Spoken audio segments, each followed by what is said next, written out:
মা, ওঠো। আর কত ঘুমাবি? দেখো, সকালে সোনালি রোদ তোমার জানালার ফাঁকে এসে উকি দিচ্ছে। তোমার প্রিয় শিউলি ফুলের গন্ধ ভেসে আসছে বাতাসে।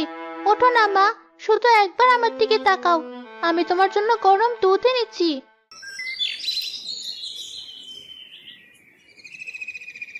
টিয়া, ও টিয়া, ঘরে আছিস?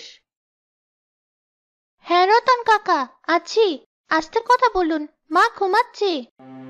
এখনো একই রকম, কোনো পরিবর্তন নেই? আহারে, মেয়েটার কি কষ্ট। আজ তো পুরো 1 মাস হয়ে গেল। বদ্যমশাই কি বললেন শেষে? বৈদ্য মশাই তো আশা ছেড়ে দিয়েছেন কাকা। বললেন তার জ্ঞানে এমন রোগের কোনো চিকিৎসা নেই। শহরের চিকিৎসকও এসেছিলেন, তিনিও হাল ছেড়ে দিয়েছেন। বললেন জীবনে এমন রোগী তিনি দেখেননি, যার শরীরে কোনো ক্ষত নেই, কষ্ট নেই, অথচ সে গভীর ঘুম থেকে জাগতেই পারছে না। বড়ই আশ্চর্যের কথা। আমি বলি কি, আর চেষ্টা করে কি হবে? যা হওয়ার তা তো হবেই। তুই নিজের দিকে খেয়াল রাখ। এভাবে না খেয়ে না দিয়ে থাকলে তুইও তো অসুস্থ হয়ে পড়বি। এ কি বলছেন কাকা? মা আমার সব। মাকে ছাড়া আমি বাঁচবো কি করে? আমি শেষ পর্যন্ত চেষ্টা করব। নিশ্চয়ই কোনো না কোনো উপায় আছে। পাগলি মেয়ে, উপায় থাকলে কি আর বৌদ্ধ চিকিৎসক তা খুঁজে পেত না? শোন, আমি বরং মরলের সাথে কথা বলি। তোর আর তোর মায়ের ভবিষ্যতের জন্য একটা ব্যবস্থা তো করতে হবে। আমার কোনো ব্যবস্থার দরকার নেই কাকা। আমার শুধু আমার মাকে ফেরত চাই। আপনি এখন আসুন দয়া করে। আমি মায়ের কাছে একটু একা থাকতে চাই। যা ভালো বুঝিস কর, কিন্তু বেশি বাড়াবাড়ি করিস না। নিজের শরীরের দিকেও নজর দিস।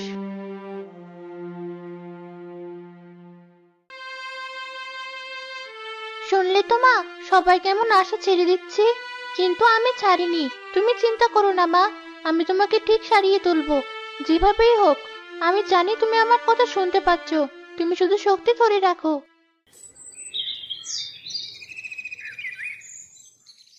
টিয়া, এসেছিস? তোর জন্যই অপেক্ষা করছিলাম। হ্যাঁ তাই মা, সব ঠিক আছে তো?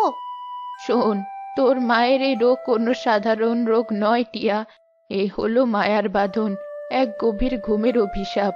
এই বাঁধন কাটানোর শক্তি সাধারণ কোনো লতা পাতা বা ওষুধের নেই। মায়ার বাঁধন? এর মানে কি তাই মা? কে এই বাঁধন দিল? সে অনেক কথা, সেসব এখন জানার সময় নয়। এখন প্রতিকার খোঁজার সময়। আর তার একমাত্র প্রতিকার লুকিয়ে আছে গ্রামের সীমানা ছাড়িয়ে বহু দূরের মায়া বনের গভীরে। মায়াবন? সে তো এক বিশাল জঙ্গল। সবাই বলে ওখানে যে যায় সে আর ফিরে আসে না। ওটা তো ভয়ঙ্কর জায়গা।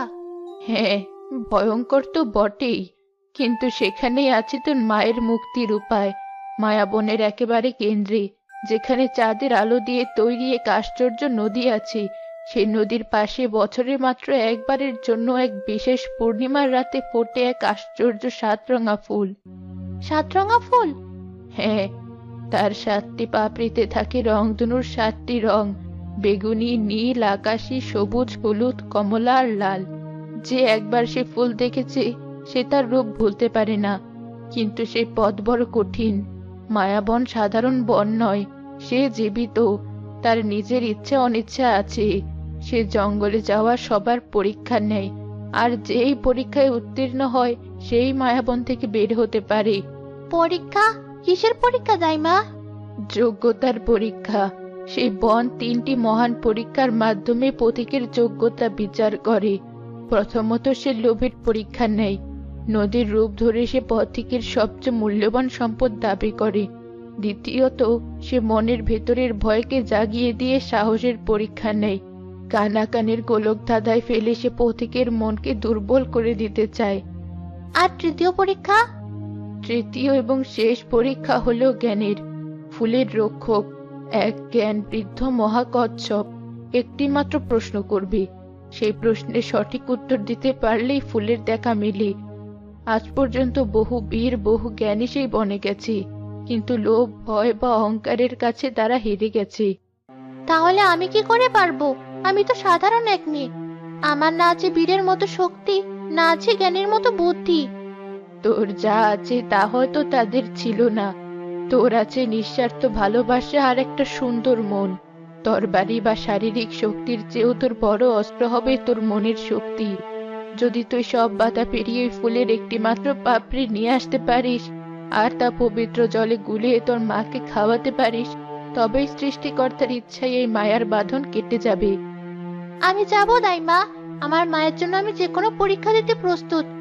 আমাকে শুধু বলুন কোন দিকে যেতে হবে। উত্তর দিকে সোজা হেঁটে যাবি। 3 দিন 3 রাত পর যে ঘন অরণ্য পাবি সেটাই মায়াবন। যা, তবে প্রস্তুতি নে, তোর যাত্রা সফল হোক। মনে রাখিস, মনকে সবসময় স্থির রাখবি।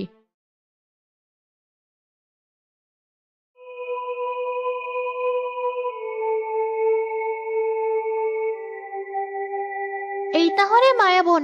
দাইমা ঠিকই বলেছিলেন, কি ঘন জঙ্গল, দিনের বেলাতেই কেমন অন্ধকার, আর বাতাসটাও কি ঠান্ডা।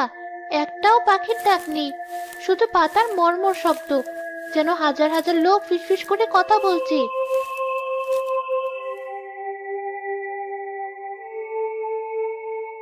কে রে তুই পুচকি মেয়ে? একা একা এই ভয়ানক জঙ্গলে কি করছিস? পথ হারিয়েছিস নাকি সাহসের পরীক্ষা করতে এসেছিস? কে কে কথা বলে? আমি কুট্টুস, এই বনের সবচেয়ে চালাক কাঠবিড়ালি। আমি কথা বলি, এখানকার গাছপালা পশু পাখি সবাই কথা বলে। তুই কি নতুন এসেছিস? তোর চোখে তো ভয় দেখতে পাচ্ছি। আমি ভয় পেলেও পিছিয়ে যাব না। আমি আমার মায়ের জন্য মায়াবনের 7 রঙা ফুল খুঁজতে এসেছি। 7 রাঙা ফুল? তোর সাহস তো কম নয় মেয়ে। তোর আগে কত রাজা মহারাজা বীর যোদ্ধা এসেছে, কেউ বা চিরদিনের জন্য হারিয়ে গেছে। তুই কোন সাহসে এসেছিস? আমি সাহসে আসিনি, আমি ভালোবাসা নিয়ে এসেছি। আমার মা খুব অসুস্থ, ওই ফুল নিয়ে গেলে হয়তো সৃষ্টিকর্তার ইচ্ছায় আমার মা বেঁচে যেতে পারে। ভালোবাসা কথাটা বন্ধ বলিসনি, কিন্তু এই পরে শুধু ভালোবাসা দিয়ে কাজ হয় না, পথ বড়ই কঠিন। আমি জানি পথটা কঠিন, কিন্তু আমাকে পারতেই হবে। তুমি কি দয়া করে আমাকে পথ চেনাতে সাহায্য করতে পারো? আমি শুনেছি এই বনের পশু পাখিরা খুব দয়ালু হয়।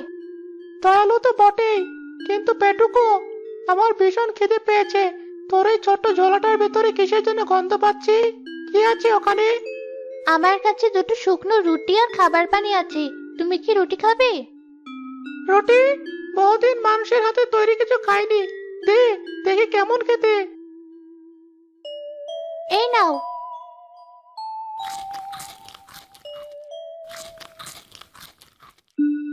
বাহ, দারুণ স্বাদ তো। ঠিক আছে, তোর মনটা ভালো, আমি তোকে পথ দেখাবো। চল আমার সাথে, কিন্তু আমার কথা অক্ষরে অক্ষরে পালন করতে হবে। আমি তোমার সব কথাই শুনবো কাঠবিড়ালি। তাহলে চল, আর মনে রাখিস, এই বনে চোখ যা দেখে আর কান যা শোনে তা সবসময় সত্যি হয় না। এখানে সবচেয়ে বেশি বিশ্বাস করতে হয় নিজের মনকে আর নিজের ভিতরে থাকা ইচ্ছা শক্তিকে।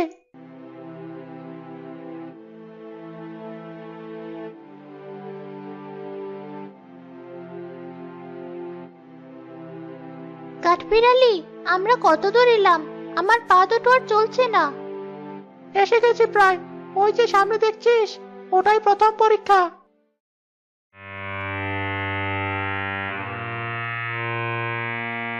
এটা একটা নদী, কিন্তু কি আশ্চর্য! জলটা কাচের মতো স্বচ্ছ, একটুও নড়ছে না, কোনো শব্দও নেই। নদীটা কি মরে গেছে? মরে যায়নি, ঘুমিয়ে আছে। এর নাম লোভী নদী। এর নাম যেমন, এর স্বভাবও তেমন। একে পার হতে গেলে এর প্রাপ্য মিটিয়ে দিতে হয়। যে এর দাবি মেটাতে পারে না, তাকে সে তার কাচের মতো জলের তলায় চিরদিনের জন্য টেনে নিয়ে যায়। আমি নিজের চোখে দেখেছি, এক বণিক তার সমস্ত ধন সম্পদ দিয়েও এই নদী পার হতে পারেনি। প্রাপ্য? কি চাই সে? হে পথিক, আমার বুক পেরিয়ে ওপারে যেতে চাও? ভালো, তবে দিয়ে যাও তোমার ঝুলিতে থাকা সবচেয়ে মূল্যবান সম্পদ। তোমার কাছে যা কিছু সবচেয়ে দামি, সোনা হীরা মণিমুক্তা, আমাকে দিয়ে যাও। আমি মূল্যবান জিনিস ভালোবাসি। কিন্তু আমার কাছে তো এমন মূল্যবান কিছুই নেই। আমি এক সাধারণ গ্রাম, আমার ঝোলায় শুধু একটা শুকনো রুটি আর একটু খাবার পানি আছে। রুটি আর খাবার পানি? এই মেয়ে, আমাকে উপহাস করছিস? আমার এই স্বচ্ছ জলের তলায় কত রাজার মুকুট, কত রানীর হার ঘুমিয়ে আছে তা তুই জানিস? যা, ফিরে যা। এই পথ তোর মতো নিঃস্ব পথিকের জন্য নয়। তাহলে কি আমি পার হতে পারবো না? আমার মায়ের কি হবে? টিয়া, ভেঙে পড়িস না, ভালো করে ভেবে দেখ। তাই মা বলেছিলেন তোর সবচেয়ে বড় অস্ত্র তোর ভালোবাসা। এমন কিছু কি তোর কাছে নেই যা তোর জীবনের চেয়েও মূল্যবান? আমার কাছে এই রূপোর লকেটটা আছে। রূপোর লোকের? সামান্য রূপা আমার কোনো কাজে আসবে না। আমি চাই হীরা, পান্না, মণিমুক্তা। এটা শুধু রূপোর নয়, এর ভিতরে আমার মায়ের হাসি মুখের ছবি আছে। তিনি নিজের হাতে এটা আমাকে দিয়েছিলেন। আমার কাছে সোনার খনি বা হীরার পাহাড়ের চেয়ে ওইটা অনেক বেশি মূল্যবান। আমার কাছে এর চেয়ে প্রিয় জিনিস আর কিছুই নেই। সত্যি কি তাই? তুই এটা দিয়ে দিতে পারবি? আমার মায়ের জীবনের জন্য আমি আমার জীবনও দিয়ে দিতে পারি। আর এই তো সামান্য একটা লকেট। নদী, তুমি এটা গ্রহণ করো।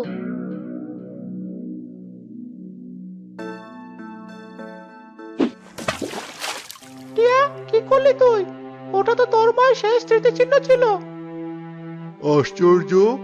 এই মেয়ে, তোমার মূল্যবান সম্পদের চেয়েও তোমার ভালোবাসার ত্যাগের শক্তি অনেক বেশি।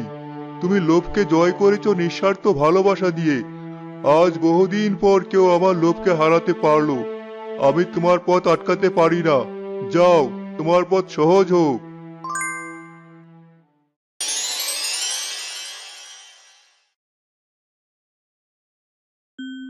ধন্যবাদ নদী। সাবাস টিয়া, আমি তো ভাবতেই পারিনি তুই এটা পারবি।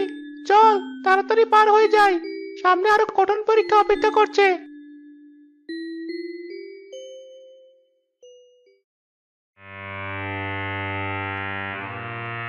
কাঠবিড়ালি, এই জায়গাটা এমন অন্ধকার কেন? গাছগুলো কেমন যেন অদ্ভুত ভাবে জড়িয়ে আছে। আকাশটাও দেখা যাচ্ছে না। আর এই কুয়াশা কোথা থেকে এলো? এটাই দ্বিতীয় পরীক্ষা টিয়া, কানাকানি গোলক দাদা। এখানে পথ খুঁজে পাওয়া খুব কঠিন, আর তার চেয়ে কঠিন হলো মনের জোর ধরে রাখা। কান খাড়া রাখিস, কিন্তু যা শুনবি তা বিশ্বাস করবি না। কি শুনবো? ফিরে যা, ফিরে যা। এই পথ তোর জন্য নয়। দেখ, কেমন বোকা একটা মেয়ে এসেছে। ওনাকে বলিয়ে যাবে। হা হা হা হা। কারা তোমরা? কেন আমার ভয় দেখাচ্ছ? তোর মা তোকে ছাড়াই ভালো আছে। সে তোকে ভুলেই গেছে। তোর এই কষ্ট করা পুরোটাই বৃথা। না, এটা সত্যি নয়। আমার মা আমাকে খুব ভালোবাসে। টিয়া, ওদের কথায় কান দিস না, ওরা তোর মনের জোর ভাঙতে চাইছে। টিয়া মা, ফিরে আয়। এই ভয়ঙ্কর জায়গা থেকে ফিরে আয়। আমার জন্য তোকে এত কষ্ট করতে হবে না। আমি তোকে ছাড়া থাকতে পারবো না। ফিরে আয় মা। মা, ওটা কি তুমি? তুমি আমায় ডাকছো?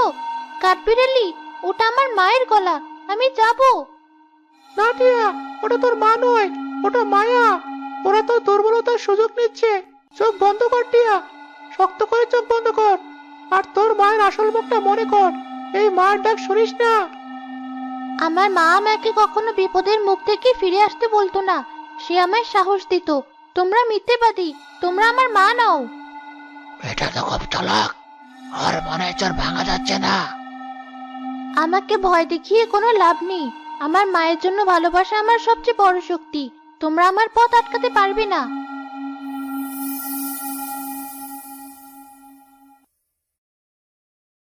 তুই পেরেছিস টিয়া, তুই নিজের মনের ভয়কে জয় করেছিস।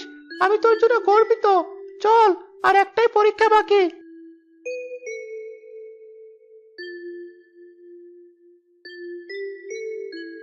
কাঠবিড়ালি, ওই দেখো, কি সুন্দর একটা দিঘি। জল থেকে কেমন নীল আলো বের হচ্ছে। আর ওই তো দিঘির মাঝখানে সেই 7 রঙা ফুল। হ্যাঁ টিয়া, তুই তোর গন্তব্যে পৌঁছে গেছিস, কিন্তু তাড়াহুড়ো করিস না। দেখ, ফুলের নিচে যে পাথরটা আছে ওটা সাধারণ পাথর নয়।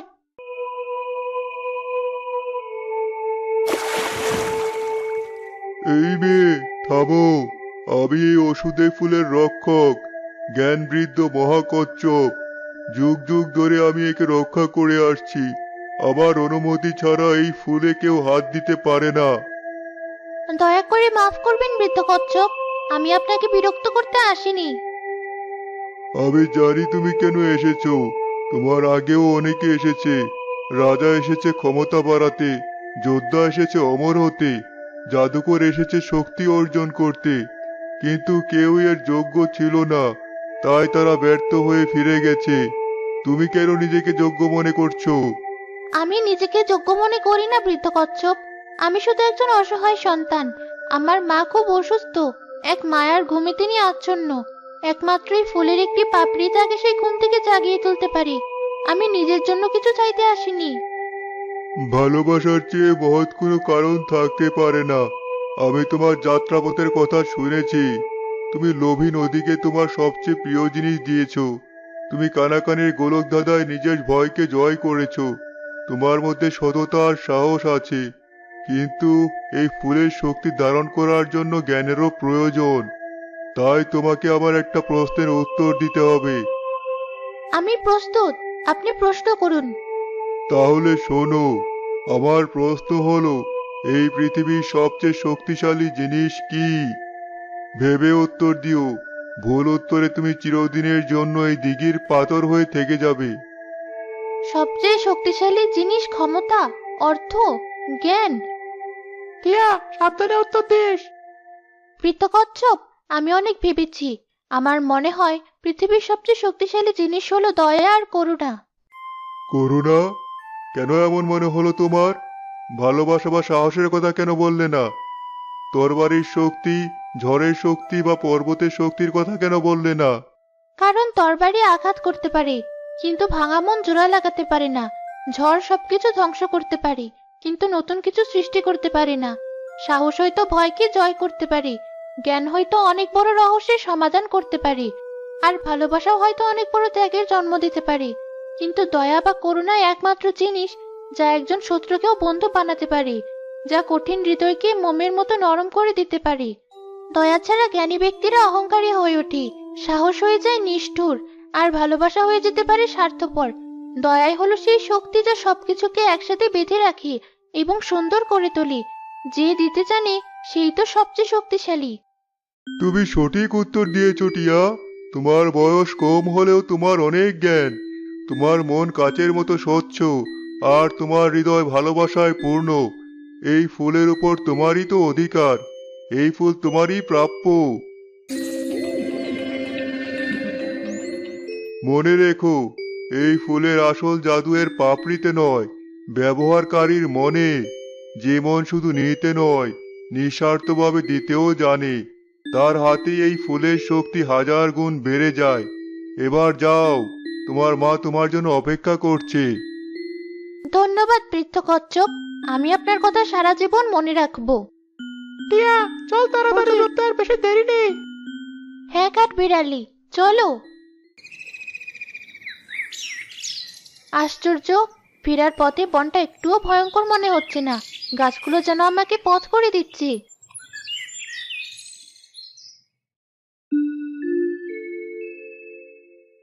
মা, মা, আমি ফিরে এসেছি।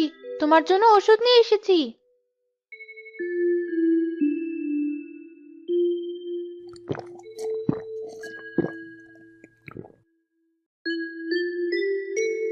টিয়া মা, কোথায় ছিলি তুই? আমি কোথায় ছিলাম? মা, মা, তুমি চোখ খুলেছো? তুমি আমাকে চিনতে পারছো? আমি এখানেই ছিলাম, তোমার কাছে। আমার শরীরটা এমন দুর্বল লাগছে কেন? মনে হচ্ছে যেন বহুদিন পর ঘুম থেকে উঠলাম। তুমি ঘুমিয়েছিলে মা, পুরো 1 মাস, কিন্তু এখন সব ঠিক হয়ে গেছে।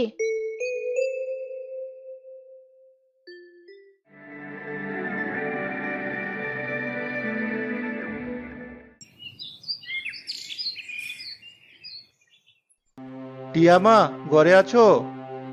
হ্যাঁ চাচা, আসুন। কি হয়েছে? আপনার মুখটা এমন শুকনো কেন?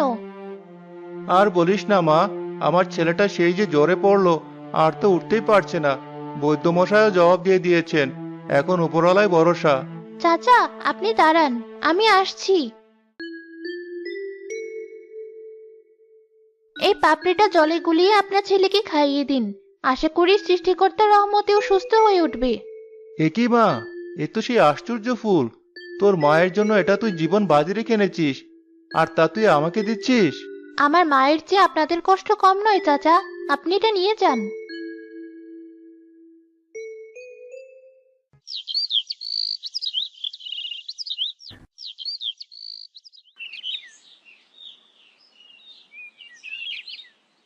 টিয়া মা, শুনলাম তুই নাকি সবাইকে সাহায্য করছিস। দাদু আপনি আসুন, ভেতরে আসুন। আমি তো চোখে তেমন দেখতে পাই না মা, 1 বছর হলো সব অন্ধকার। তোর আনা ফুলের কি কোনো গুণ আছে যা আমার এই চোখের অন্ধকার দূর করতে পারে? আমি জানি না দাদু, কিন্তু চেষ্টা করে দেখতে তো কোনো ক্ষতি নেই। এই পাপড়িটা আপনি চোখে লাগিয়ে দেখুন। টিয়া, তুই তো প্রায় সব পাপড়ি বিলিয়ে দিলি, আর তো মাত্র একটা বাকি। তোর নিজের জন্য তো কিছুই রাখলি না। সবার মুখে হাসি দেখার চেয়ে বড় আনন্দ আর কি আছে কাঠবিড়ালি? একটা পাপড়ি যথেষ্ট। এ কি কাঠবিড়ালি, দেখো কি আশ্চর্য! কি হয়েছে? তবে দেখো, আমি যেখান থেকে পাপড়িগুলো ছিঁড়ে নিয়েছিলাম সেখানে আবার নতুন কুড়ি গজিয়েছে। বলিস কি? এ তো ভারী আশ্চর্যের কথা। আমি এখন বুঝতে পারছি কাঠবিড়ালি, বৃদ্ধ কচ্ছপ ঠিকই বলেছিলেন। এই ফুলের আসল জাদু এর পাপড়িতে নয়, ব্যবহারকারীর মনে। একে যত অন্যের মঙ্গলের জন্য ব্যবহার করা হবে, এর শক্তি তত বাড়তে থাকবে। ভালোবাসা আর দয়া বিলিয়ে দিলে কখনো ফুরিয়ে যায় না, বরং বহুগুণে বেড়ে ওঠে। তুই ঠিকই বলেছিস টিয়া। তুই শুধু তোর মাকে বাঁচাসনি, তুই পুরো গ্রামটাকে বাঁচিয়েছিস। তুই শিখিয়ে দিয়েছিস পৃথিবীর সবচেয়ে বড় শক্তি হলো নিঃস্বার্থ ভালোবাসা ও করুণা।